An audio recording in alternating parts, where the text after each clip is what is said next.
நீ மாத்திரம் நினைக்கிற விஷயத்த இருக்க வேண்டிய இடத்துல இருந்து சொல்லிப்பாரு. கோடி பேர் கேட்பாங்க.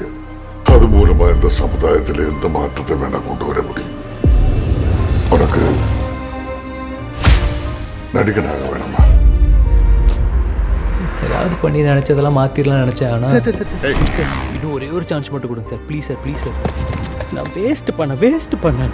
15 வருஷம் கஷ்டப்பட்டிருக்கேன் இந்த இடத்துக்கு வர்றதுக்கு. நீ ஒரு விஷயத்துக்கு இவ்வளவு அழுகுறேன்னா நீ அந்த விஷயத்தை அவ்வளவு விரும்புறேன்னு அர்த்தம். அதை எப்படி உன்னால தூக்கி போட முடியும்? ஒரு நாள் சினிமால இந்த பூஜை பாப்பீங்கடா. நடிக்கிறவங்க எல்லாருமே பாப்பீங்கடா. நடிச்சு காட்டுறேன்டா நானு. நம்ம எல்லாரையும் ஏதோ ஒண்ணு பிடிச்சு இழுக்கத்தான் செய்யும். நாம தான் அதை உதைச்சு தள்ளிட்டு மேல வரணும். நான் வீழ்வேன் என்று நினைத்தாயோ? நானே